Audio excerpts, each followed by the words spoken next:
Hey, what's going on all my otakus out there? It's Venomousfatman. How y'all doing? Here's a brand new segment of The Verdict for all of you guys out there. This time I'm talking about Black Butler 2, anime from Funimation, the direct sequel, pretty much the series direct sequel from the original Black Butler series. Now, obviously, if you have not seen Black Butler 1 and if you definitely haven't seen my review of the first series, go check those out. Go check out my review of the series and definitely check out the entirety of Black Butler.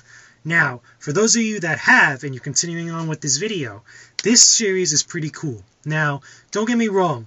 Originally now with this one, there's still only a Japanese dubbing of it. There's only with English subs, and there isn't no English dub version of the series yet. I do hope in the sometime near future they actually do dub this series, so that way you can have both in English and both in Japanese like that. It will work out really well.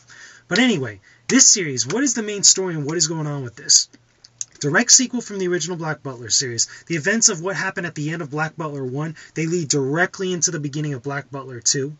On top of that, there's a whole bunch of cool stuff that goes down. This is a much more darker turn from what the initial series was. The initial series of Black Butler was dark in its own right and had its own kind of like, little kind of like shenanigans going on for it. But this one takes a much more darker approach because what it does is, while continuing the story of the original heroes or the original protagonist Seal and his butler Sebastian, who originally is a devil, it also introduces two new characters. Now, I don't remember the exact name of the new characters like that. It's kind of escaping me at the moment. But it's another boy, another rich boy with his own estate and stuff. I believe his last name starts with a T and his first name starts with an A, but I could be wrong. If you guys know who it is, feel free to put it in the comment section below so everybody knows exactly what I'm talking about. But it introduces these new characters. The new character that kind of comes into the whole story. He makes another deal with this different type of devil that's out there. Now, if you didn't know, basically the same thing of what happens with Seal and Sebastian. Seal made a deal with Sebastian when he went through a traumatic event, that almost nearly killed him.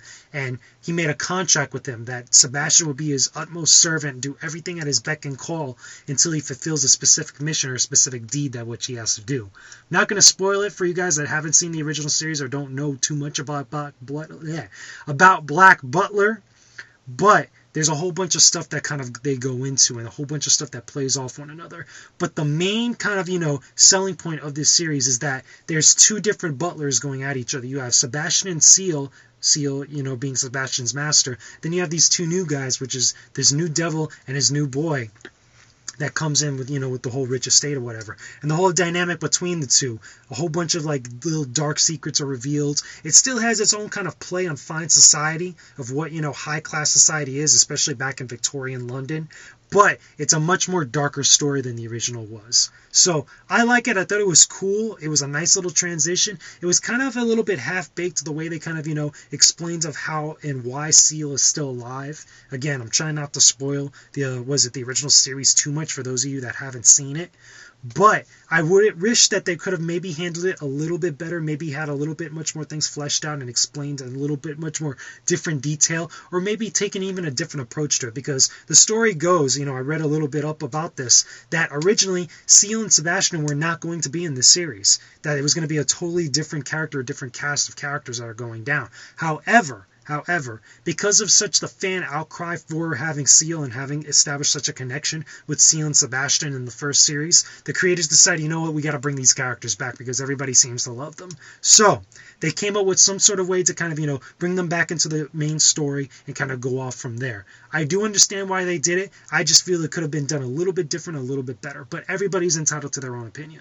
So anyway, is Black Butler 2 worth your actual time? It is. If you like the original Black Butler, it's worth a check out. If you like stuff, or at least you like anime that's about high society, or has a little bit, dealing with the occult and the supernatural, this may be up your alley. It's not too much horror in this actual thing. It's, if anything, has a lot more humor and action involved into it. By the way, the choreography for some of the fight scenes and some of the action sequences are pretty dope. But it still has that supernatural element to it, and I think it's pretty cool. A lot of cool cosplay to come out of this series, by the way.